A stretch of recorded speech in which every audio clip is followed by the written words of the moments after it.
श्री स्वामी समर्थ. नमस्कार भक्त हो. हर हर महादेव. आज आपण एक अतिशय भावस्पर्शी कथा जाणून घेणार आहोत. गरीब भक्ताची श्रावणातील पूजा महादेवाने कशी स्वीकारली. ही कथा आपल्याला सांगते की महादेवांना संपत्ती, सोने, चांदी किंवा मोठे अभिषेक महत्वाचे नसतात. त्यांना भक्ताचे शुद्ध मन आणि खरी श्रद्धा प्रिय असते. श्रावण महिना सुरू झाला की मंदिरात भक्तांची गर्दी वाढते.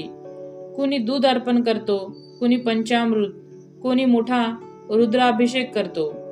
पण एक प्रश्न अनेकांच्या मनात येतो, ज्यांच्याकडे काहीच नाही त्यांची पूजा महादेव स्वीकारतात का? पुराणांमध्ये आणि लोकपरंपरेत अशा अनेक कथा आहेत ज्या सांगतात की गरीब भक्तांची एक थेंब पाण्याची पूजा देखील महादेव आनंदाने स्वीकारतात. आता आपण बघूया गरीब भक्ताची कथा.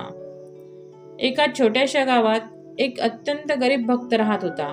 त्याचे नाव भीमा होते. भीमाकडे मोठे घर नव्हते, शेती नव्हती, पैसे नव्हते. तो रोज मजुरी करून आपल्या कुटुंबाचा उदरनिर्वाह करत असे. पण त्याच्या मनात महादेवाबद्दल अपार श्रद्धा होती. श्रावण महिना सुरू झाला आणि गावातील लोकांनी मोठमोठ्या पूजा सुरू केल्या. मंदिरात दुधाच्या घागरी, फुलांचे हार, मिठाई, फळे यांची रेलचेल होती. भीमा हे सर्व पाहत होता. त्याच्या मनात विचार आला, महादेव, माझ्याकडे तुम्हाला अर्पण करण्यासाठी काहीच नाही. आता बघूया त्याने काय अर्पण केले. दुसऱ्या दिवशी पहाटे भीमा नदीकाठी गेला. त्याने स्वच्छ पाणी भरले. रस्त्यात पडलेले 3 ताजी बेलपत्र उचलली आणि मनोभावे मंदिरात गेला. मंदिरात लोकांनी त्याची थट्टा केली. इतकंच घेऊन आला, याने काय पूजा होणार? महादेवांना हे आवडेल का? भीमा काही बोलला नाही. तो शांतपणे शिवलिंगासमोर बसला. त्याने डोळे मिटले आणि म्हणाला, देवा, माझ्याकडे धन नाही पण मन आहे, वस्तू नाहीत पण श्रद्धा आहे. हे पाणी आणि ही बेलपत्रे मी प्रेमाने अर्पण करतो. ही बेलपत्रे मी प्रेमाने अर्पण करतो. माझी पूजा स्वीकार करा. हे बोलताना त्याच्या डोळ्यात अश्रू आले. त्या क्षणी मंदिरातील वातावरण बदलू लागले. मंद वारा वाहू लागला. घंटा हलक्या आवाजात वाजली. शिवलिंगावर ठेवलेले बेलपत्र स्वतः स्थिर झाली आणि भीमाने अर्पण केलेले पाणी शिवलिंगावर चमकू लागले. लोक आश्चर्याने पाहू लागले. मंदिरातील पुजारी म्हणाले, ही पूजा वस्तूंनी नाही, भावनेनी झाली आहे.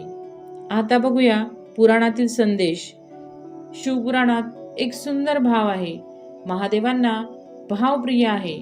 याचा अर्थ थोडे अर्पण चालते पण खोटा अहंकार चालत नाही. साधी पूजा चालते पण दिखावा चालत नाही. महादेव आशुतोष आहेत, म्हणजे लवकर प्रसन्न होणारे देव. गरीब भक्ताची खरी संपत्ती प्रामाणिक श्रद्धा, शुद्ध मन, नम्रता आणि अखंड श्रद्धा हीच त्याची खरी संपत्ती होती. आता आपण बघूया पुढे काय घडले. कथेनुसार त्या दिवसानंतर भीमाच्या जीवनात हळूहळू बदल होऊ लागले. त्याला नियमित काम मिळू लागले. घरातील आजार कमी झाले. मनातील भीती दूर झाली आणि सर्वात महत्त्वाचे म्हणजे त्याला आंतरिक शांतता मिळाली. महादेवांची कृपा नेहमीच पैशाच्या रूपात येते असे नाही. कधी ती धैर्य, समाधान, योग्य मार्ग आणि मानसिक बळ यांच्या रूपात येते. आता बघूया या कथेचा अर्थ. या कथेतून आपल्याला 5 मोठे संदेश मिळतात. पूजेत वस्तूपेक्षा भावना मोठी असते. गरिबी ही भक्तीत अडथळा नाही. दिखाव्यापेक्षा साधेपणा श्रेष्ठ आहे. महादेव नम्र भक्तावर लवकर प्रसन्न होतात. श्रावणात केलेली मनापासूनची प्रार्थना विशेष फलदायी मानली जाते.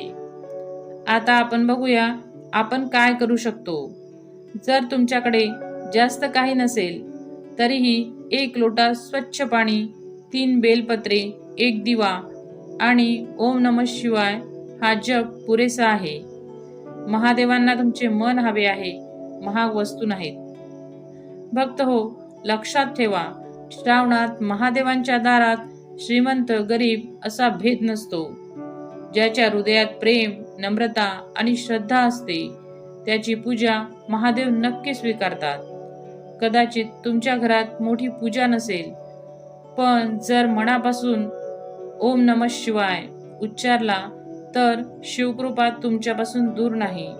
हर हर महादेव. धन्यवाद.